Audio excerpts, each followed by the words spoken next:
to this? Well, this is obviously a troubling report, and you could, to some extent, foresee it from the natural evolution of the Harvey Weinstein scandal, but I think it's probably more important in the immediate context in terms of its implications for Roy Moore, whether he stays in that race, whether the debate or discussion about his past actions in Alabama are now diffused or, kind of divided, whether it becomes Al Franken versus Roy Moore instead of Roy Moore versus himself. So that's the conversation I would look to, and we're still waiting to hear the president weigh in public on the situation in Alabama.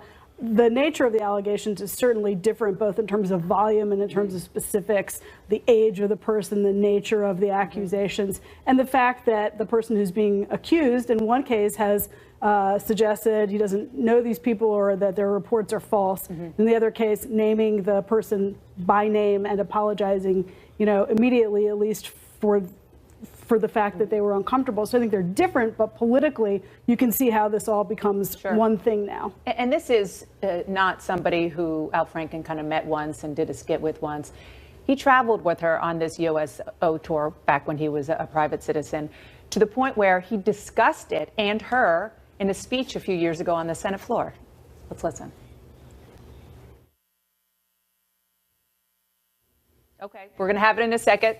Stick with us. We have this breaking news. So, we have it now. Let's watch. And during the show, I was kind of the co-host with a beautiful woman named Leanne Tweeden.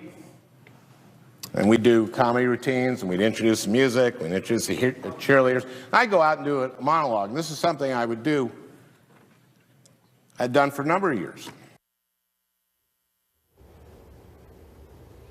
Yeah, I mean, I found video actually from the USO tour in 2006, and you watch it, and you get the sense again from her account as well. This was something that she agreed to, maybe a little under duress, to do some kind of body skit.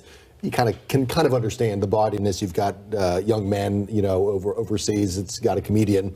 She looks a little uncomfortable. He actually makes a kind of leering comment to her about her physical appearance. And it's clear from her account and even from the picture she provided that he seems unable to draw the line between a character in a sketch on stage and getting off stage. I think the big question to what you were talking about, Margaret, is, are there going to be other women who come forward and talk about inappropriate behavior?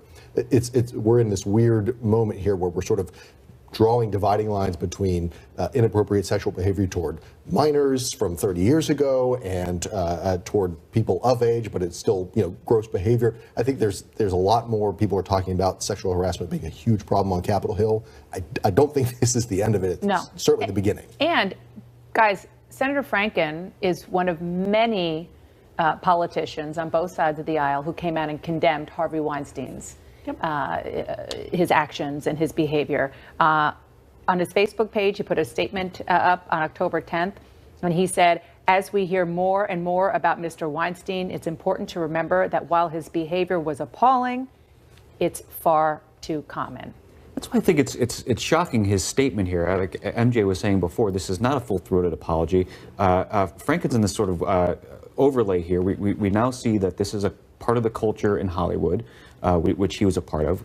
CNN's own reporting from CNN's own reporting, we know this is part of the culture on Capitol Hill.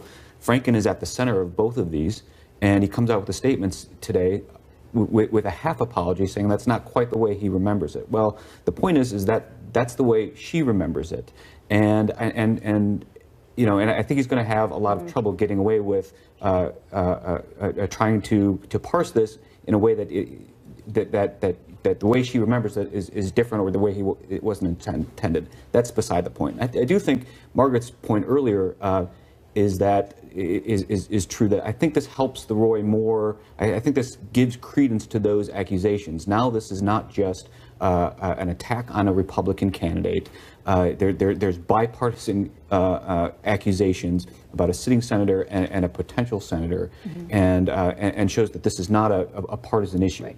Well, that's true, but it is important, and I know you would agree, to differentiate and delineate between allegations of going after minors and with very aggressive behavior and nine an reports. adult, which neither is good. Let's just say that for the record.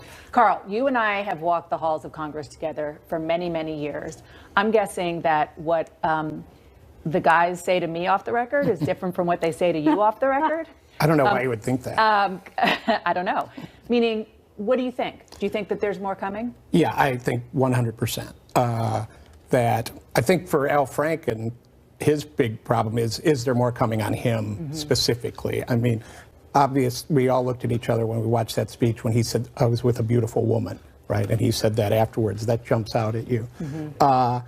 There's a lot of pressure right now on Capitol Hill to identify people and to come out with names.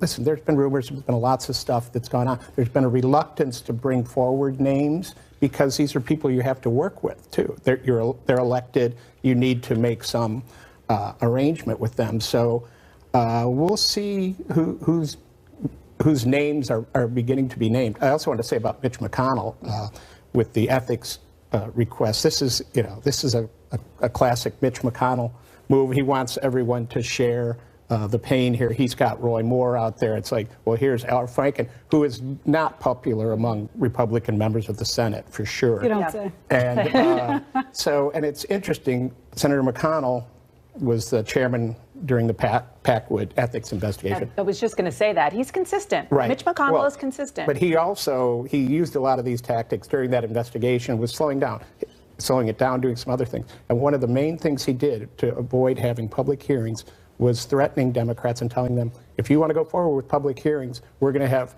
on Packwood, we're going to have some more on some of your members. So, I'm sure this morning the first thing he did was get me ethics, right? Probably. All right, everybody stand by. President Trump is on Capitol Hill as we speak. He's in a meeting with House Republicans. We're waiting to see if he speaks to us, to the reporters, when he comes out, what happened in that meeting. They're talking, of course, about the tax reform bill that will come up for a vote in about an hour or so. But the Senate Republicans, they're hitting some speed bumps. We'll explain after a break.